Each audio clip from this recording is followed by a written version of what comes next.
were the only two NFL players ever that if you bisected their career, if you cut it dead in the middle, they were a first ballot Hall of Famer on either career. That they had two separate Hall of Fame careers.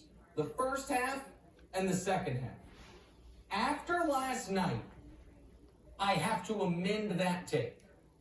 Tom Brady becomes the first football player ever, and this one I'm confident he will be the only football player ever. He has had 3 distinct Hall of Fame careers, and I can prove it to you. He's played 21 years, cut his career into 7-year bites. First 7, middle 7, next 7. No funny math, don't have to do any twists and turns, let's just look at it. So that first 7, let's call that the Aikman phase, where the numbers aren't overwhelming, but is the best clutch quarterback in the league, is not a game manager in a negative way, but the best version of a game manager. Tom Brady's for 7 years, almost the same amount of division titles, same number of Super Bowls, 1 more Super Bowl MVP, neither one a regular season MVP.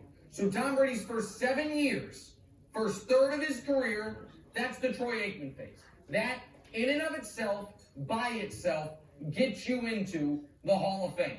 Now give me the next 7 years. This is the Dan Marino phase. Division titles about the same. Super Bowl appearances, Brady has more. Regular season MVPs, Brady has more. Passing touchdown leader, Marino by 1. Also, in this 7-year stretch, Brady had the 07 season, where not only are you undefeated and go 6-0 in the regular season, quarterback statistically speaking, it was up to that point in time the single greatest quarterbacking season ever. Whose record did he break? Marino's. The touchdown record, all the records he broke that year was Marino's. So those middle 7 years, where he went to 2 Super Bowls but didn't win any, he accomplished in those 7 years, as far as the big shiny object accomplishments, what Marino did in his entire career. And now the truly unfathomable part, the final third of his career, the Joe Montana phase. From 2014 to now, 4 rings to 4 rings, 3 Super Bowl MVPs to 3 Super Bowl MVPs. Brady has 1 regular season MVP in this stretch. Montana had 2. Montana also went to another team, just like Brady did. Montana took that team, the Chiefs, to the AFC title game. Brady took his team to the damn Super Bowl and won the Super Bowl. Brady also, if we were to add another line, Super Bowl titles is 4 apiece to 4 apiece, but Super Bowl appearances would be 5 to 4, because in these 7 years, Brady went to another Super Bowl, the one against the Eagles, where he threw 505 yards and lost a game. So think about that for a moment. Tom Brady, first 7, middle 7, next 7. And if you saw me swallow hard, it's because I'm choking down the bile that I'm feeling just by having to say this. First 7, middle 7, next 7. Hall of Fame first ballot, Hall of Fame first ballot, Hall of Fame first ballot. The first 7 years, the Aikman phase. The middle 7 years, the Marino phase. The next 7 years, the Montana phase.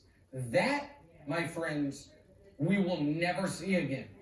It is not realistic, no matter how long the time horizon goes, that we will see another player in the first 7 years of his career win at the level Brady did. Now, Mahomes might, but it's all of that follows. Win at the level Brady did in the first 7. In the next 7, continue statistical and team excellence. Got to a couple Super Bowls, won a couple MVPs. They had a bye almost every single year. They were in the conference championship game 2 out of every 3 years. And then in the next 7, which means you got to play 21 years to even be in this conversation, you somehow do more winning in the final 7 than you did in your first 14 combined. And your first 14 combined, already we were talking about you as one of the 3 greatest quarterbacks ever. And you do it in a new system with a new team. That will never be done again. What Jerry Rice did being able to have 20 years of sustained excellence where you could say he had 2 separate Hall of Fame careers was unprecedented. Brady matched that.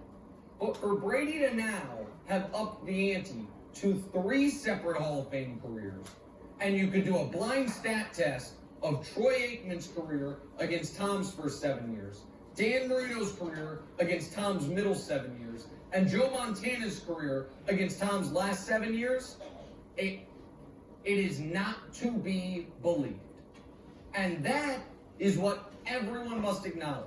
Everyone already acknowledges he's the greatest quarterback ever. I've acknowledged that for a long time. I just foolishly thought he was done. When he threw the pick 6 against Tennessee, I took my victory lap. See, I told you so. And then you shoved that victory lap, well, you know where. So, there it is. Tom Brady. I doff my